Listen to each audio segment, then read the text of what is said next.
کمتر در نمازا گریه کنه و دعا کنه، ای خدا یقین طلب کنه. پیامبر اکرم از امت از بلال دعا میخواه. میشه که یک آدم عرق نوشته صدقه تی درست میشه؟ و عمر کشتن رسول الله آمد را با او درجه رسید. توفیقت زیاده برای من این میخته اکنون که من بند من دایی میخ بند سبب به پول نمیشده آدم به سبب پولدار نمیشده. هیچ محل از یاد ما نبراریم که نام خدا یکتش حکیم ای. نام خدا یکتش چی ای؟ حکیم. حکیم چی را میگفتیم؟ چیزی را در جاش میمونه. هر کسی که چیزی را در جاش آورده موند نام او را میگن چی عزیزا؟ حکیم. هر کسی که چیزی را آورده در جاش حل کرد نام او حکیم. صدقه خوبه میشه و که یک آدم عرق نوشته صدقه تی درست میشه و یا نه؟ ایمو پول رو عرق نوشه صدقه نغزه در اینجا گدایی داره نه که میدونه که عرق مینوشه. این حکیمی نمیشه اخی. میشه و که یک انسان صدقه کرده در همین جا میتونه که شما صدقهش کنه به همون صدقه رو و مثال زنا کنه. میشه و نمیشه. این حکیمی نیست. نام خدا حکیم بده. باید در همون صحیح بشتیم صدقه را. نام خدا یکتش حکیم بده. بهده توفیق نمیگیره خدا معنیش. بهده توفیق نمیتیه. میشه و که بازار درویی و بار کردن گیری پول شنطه‌ای میشه و نیوخ میگه تو موفق نمیشی میگه پول بیار. به سبب به پول نمیشده آدم به سبب پولدار نمیشده. به سبب توفیق نمیتیه خدا به سبب توفیق نمیگیره. در همین بابا صحبت میکنیم اکنون اهمیت توفیق ده یک دو حدیث میگیم. روایت از حضرت علی کرم الله وجهه چهارم خلیفه عالم اسلام. حضرت فرمودیم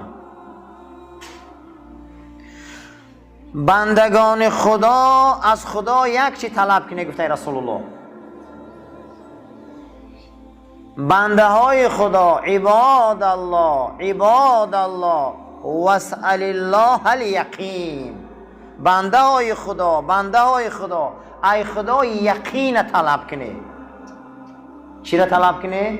یقین. یکی ای اسباب های توفیق در این حدیث آمدگی بده که کمتر در نمازا گریه کنه و دعا کنه. ای خدا یقین طلب کنه. حضرت عمر رضی الله تعالی عنه در حلیت الاولیاء میبیارن. حضرت عمر سحر حضور نبی کریم میبیاد نمازی بامدادن نماز میخوانن. حضرت نگاه میکنه که چشمای امیرالمومنین سرخه. حضرت بسیار گریه میکردن. بعضی انسان ها شبا بسیار گریه میکنن. ایسر 1000 آدم خیلی آدم ها یکتن که شبا خیزن بسیار گریه کنن. حضرت شبا بسیار گریه میکرد میگه جناب پیغمبر دیدم این فضیلت حضرت عمر که چشماش سرخه. گفتن کیف اصبحتم یا عمر؟ این سحری چخل خستی ای امیرالمومنین ای عمر چخل خستی سحر؟ گو اصبحت علی الیقین. بر یقین بیدار شد می فرستاده خدا. گو یقین؟ گو بله.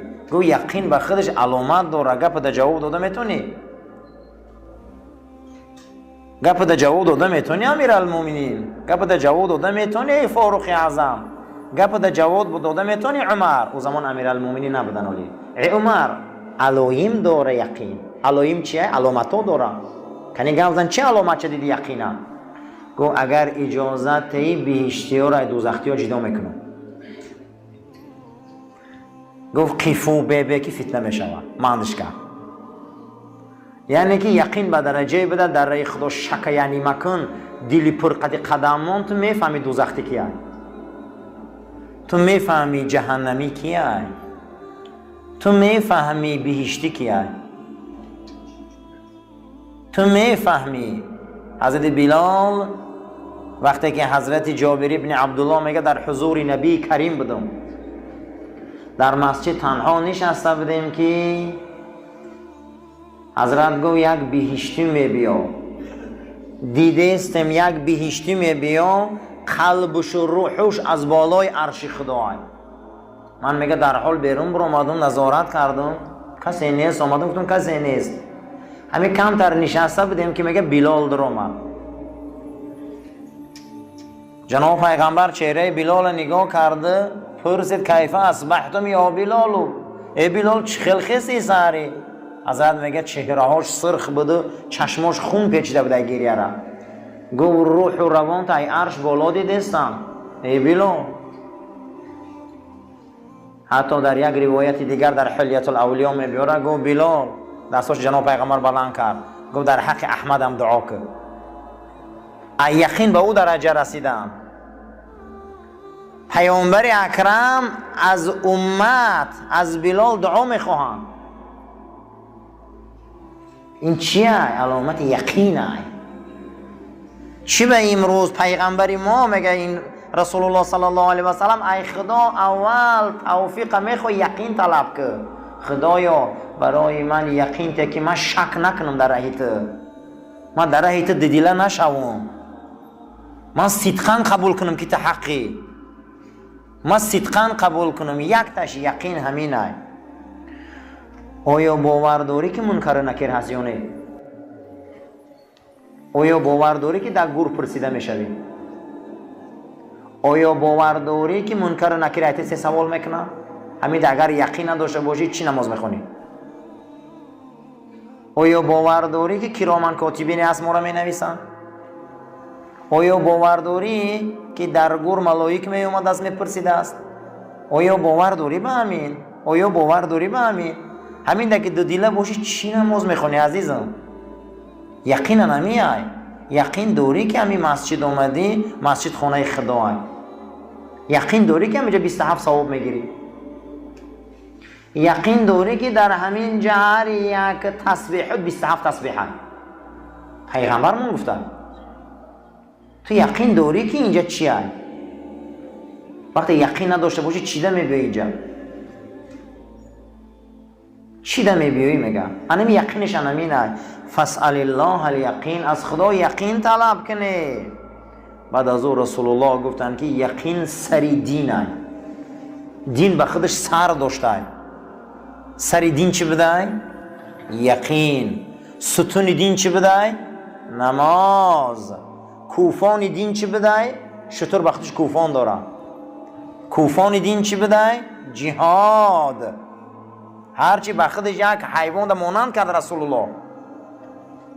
گفت دیدگی هم خیل، انا خیل گفت هرچی داره. گفت ستون دین نماز بده.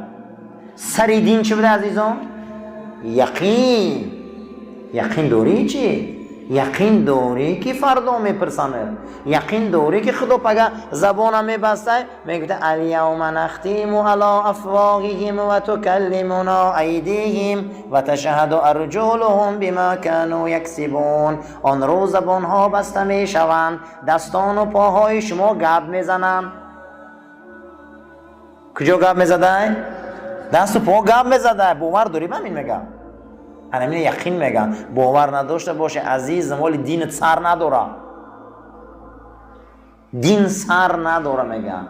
از او پرس یقین. یقین سری دین است. از خدا توفیق خواهد. جناب پیغمبر گفته از همه بقوت ترین میخ توفیق. از خدا دعا کنیم که خدا ما توفیق ته. خدای ما دا توفیق ته، ما دا میدان تیار کن، ما را راه نشان ته که از درون همون راه به تو برسیم. آدمایی هستن که از راه زکات به خدا میرسن، آدمایی هستن که از راه روزه به خدا میرسن، آدمایی هستن که از راه نماز به روزه میرسن، آدمایی هستن که از راه حج به خدا میرسن، آدمایی هستن که از راه دزدن از دزدیشون ایزا کشته به خدا میرسن. ما چندین نفر این خیلی انسان ها داریم که از داخل دزدی در اسلام بازگشتن به سوی خدا رفتن. خیلی انسان زیاد داریم. حضرت عمر کشتن رسول الله آمد را با او درجه رسید. برای همین عزیزو ما از خدا طلب کنیم پروردگارا راه های توفیقت زیاده. برای من این میخته اکنون که من من در این میخ بندم، هر جا نروم و قوتترین میخ بده است. 4 نمود اخلاق بده که این عمومی بده. کسی که میگه من بچه آدمم باید همین 4 چیز رعایت کنم. اما ما همین قدر کتابای اخلاقی و تربیتی را گفتیم و ورق زدیم، درباره همین دو تاش بسیار گپ زدگی بدیم. درباره 12 تای دیگهش گپ کم داده است. اخلاق نسبت خدا، اخلاق نسبت خلق. در دیگر جاهاش به نهایت اخلاق کم بوده است نسبت این 12 تای دیگر ده. با 10 اخلاق خصوصی سر می شود که ای اخلاق خانواده سر می شده تا اخلاق پزشکی. اخلاق پزشکی چه اخلاقه؟ اخلاق دکتری که او چخیلی اخلاق باید داشته باشن، چخیلی تمیز باید داشته باشن. بینین که این دنیا به اخلاق نمیشه عزیزا. اخلاق خانواده ای همون روزی که تو خانواده ده انسان میشه، عائله، از عائله باید چخیلی اخلاق ما داشته باشیم. این اخلاقای خصوصی بوده یا اخلاقای بوده که هر یک تیما او را باید چکار کنیم؟ لیچ نمیگن که ای خودت انامین لیچ نسته، باید ما به نهایت سخت اهمیتیم. اکنون امروز درباره این 14 اخلاق ما صحبت میکنیم. موضوع امروزه ما اسباب توفیق و اسباب گرفتن توفیق. خداوند توفیق میگیره، خداوند توفیق میتیه.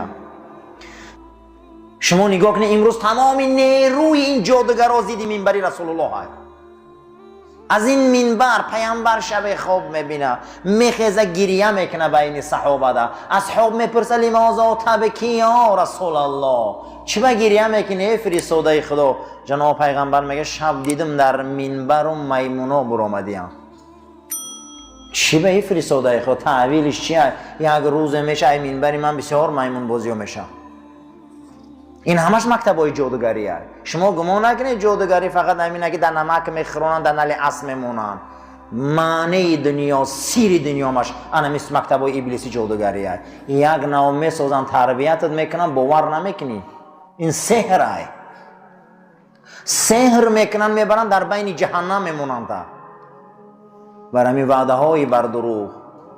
یک دنده میبیاین موسی در 40 روز نیست، برای تورات میروه، وحی با خدا میروه، سامری میبیا فکر مردم نگاه میکنه که مردم گاو دوست دارن، در حال گوسالا را میسازه، مردم با پرستش گوسالا دعوت میکنه. مردم مورم تا نگاه کن اغلبیت این توی رقصا را ناز میبینن. همین تیار کن نیمش میخزه میروزی. همین روز شگو همین شهرها ده ها ارتیست آوردن. جنگ بود برای بلیتمو. این در خونی ما این رقصا ناز بینی. و نگاه میکنن این سامری ها که ما چی را نغز میبینیم، نگاه میکنن این سامری ها که ما چی را دوست میداریم. میسازن جادود میکنن، در جادوی منها میره. روز شگوی همیشه چند کس انسان ها بیماری قمارن.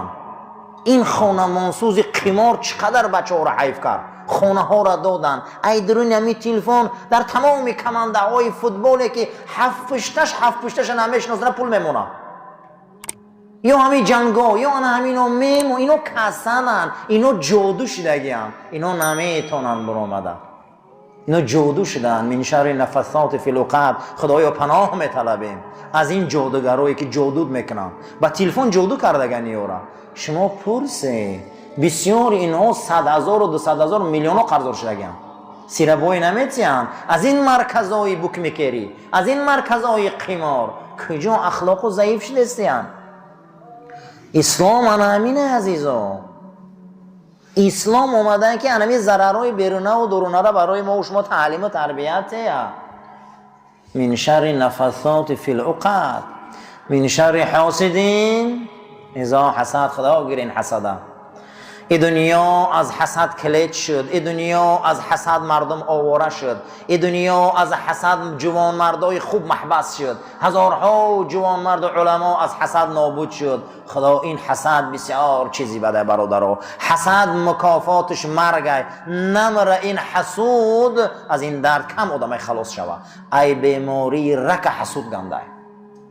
من شر حاسد اذا حسد. دو جوگی با جوگی ساز نمیگیره.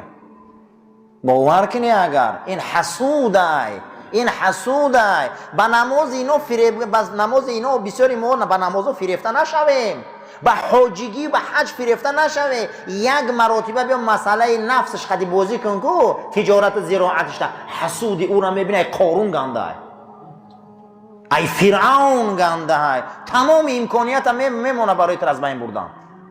بسیار جوان مرد رو حیف کردن ای روی حسود. من شر حاسدین، خدایا از این حسود برا پناه طلب کن حبیبم، پناه طلب کن. حسود بین جناب پیغمبر میمرن از دنیا میگذرن، اسلام در یک برنامه خوب رفته است. ای حسود نگاه کن از قبیله یمامه میخیزن، مسیلمه کذاب میگه محمد مرد دینش مرد منم پیغمبرم. حسود بینن دعوی پیغمبری میکنن.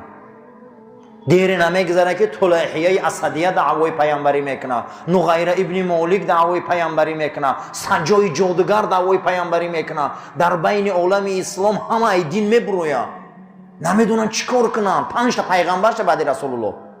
این حسود ریشش. همه اینها را خالد ابن ولید با نقشه ابوبکر صدیق جابجا میکنه. کاری را که ابوبکر صدیق کرد کسی کردگی نیست. در وزبین ترین حالت امت جمع کرد. یک کتابی هست با نام جادوی سبز، یعنی که جادوی سبز معنیش که دلار یورو رقم موندگی. جادوی سبز پدری کلونی بوش کلونی را پدرش نوشته. جادوی سبز، این جادوی سبز بود این قدر کشور را کلید کرده است. این جادوی سبز ما را غلام کرد. این جادوی سبز نیم مردم ما را به زمین های او افریقا برد و در او زمین ها به هیچ مرده برفتن در جنگو. همه او برای جادوی سبز های. دنیا برای این جادو های می سازن. نباشه فکر کنی چی های متاع دنیا. خداوند در قرآن میگه متاع دنیا قلیل. متاع دنیا چی میگه؟ قاکه هیچ. خداوند در قرآن میگه متاع دنیا را چی میگه؟ متاع الغرور. این متاع فریب میگه، متاع قلیل میگه، متاع فریب ینفر میگه، میپره را میگه نیست میشوه. ما را جادو کرده دیگر باور کنی اوین منازیات نمرو وردگی. اوین منازیات برو وردیم. دین مونا، پیامبر مونا، خدا مونا همین خیلی جادو میکنن. گمان نکنی جادو در همون ریشته یا در یگان سوزن های ما را میخرونن. نه، از همه جادوی بیزب این مس ابلیس های. مسی کی های؟ مس ابلیس. ما دو نمود مس داریم، ما مس جسمی داریم و مس روحی. مس روحیش همینه که و یتخبطه الشیطان من المس. شیطان آدمای اقتصادچی را می اومده مس میکرده. چیکار میکرده؟ مس میکرده. چخیل مس میکرده؟ وای بانک ساخته، سرمایه را ساخته، میخواد که اکنون از پول به دنیا بیاید. اون میبید در همین مغز سری او با پیامکش میپرتوید. بیا اینجاش یعنی خلق ریبا گیره مردم. اینجاش این کار کن، ثروت بالا میشه، ریبا رو این خیل کن، ریبا رو آن کن. این آدمای پول قدی بازی میکنن کو اینا شب تا روز خواب نیستن. هفتهشون نبینیده چه پیش دیدن. اینا در جادوی پول رفتیان، جادوشون کرده گیه. اینها به درجه میشون که به درجه میروند جاش میبیا که از ایمان هم دور بشه بسیاری. برای همین جناب پیغمبر صلی الله علیه و سلم گفتن قل اعوذ برب الفلق من شر ما خلق و من شر غاسق اذا وقب و من شر النفثات فی العقد. از این جادوگرهایی که در گره ها پوف میکنن پناه طلب کن. پیامبر جادو کردن، پدرش مادرش زهر دادن نابود کردن، باباش زهر دادن نابود کردن، خودشون 2 مراتب زهر دادن. این من شر غاسق اذا وقب. عزیزان همه اینها ضرر دنیا میاد. دنیا رو ببینید چقدر در ضرره. خشا به حال انسانی که بر وقتی به سوی برنامه رسول الله میبیو، از این منبر گوش میکنه، برای چی گپ نمیگذارن؟ چی به انسان های قدر به مهرن؟ چقدر انسان ها به حرمتن؟ آخه این سپاهی ها رو نمیشناسن. ولی یک بخش دیگر داریم، خداوند اگر نصیب کردگی باشه یک بخش اخلاقی دیگه داریم. نامی به این بحث بت پرستی هست. نامش چی هست؟ بت پرستی درباره همین صحبت میکنیم. بت پرستی یعنی مردم گمان میکنن که بت پرستی فقط هم هیکل پرستی که امروز مردم مشرک میکنه همون نمیگه. اغلبیت یک بحث علامه اقبال لاهوری میکنه تمام ما را بت پرست میگه. ما یک نمود بتای در درون من داریم که خدا پناهته. همین خیلی بتای داریم که خدا پناهته. میگه شما میگه با زبان میگه خدا نمیگه چی میدونی؟ میگه مسلمان میدونی. باطنا میگه اغلبیت مردم بت پرست بوده. یک بخش عجیبی به میخزان در تربیت. ولی خدا خواست نگیده ما این بخش یک بحث میبرداریم. عجیب بحث شیرینه. هر انسان دم آینه خودش میبینه میگه این میگه من الله تو عزا رو پرستش میکردم. من بت پرست بودم میگه. من گفتم که جمعه میبیام و نماز میبیام من بت پرست بودم کو. و یک ناو گام میزنه با من که من در ایمانی خودم شک کردم. همین علامه اقبال لاهوری یک بحث میپرداره من خودم در مسلمانیم شک کردم را خوندم. برای همین باور کنیم یک تربیت های میته انسانه که آدم به وجد میبیاره.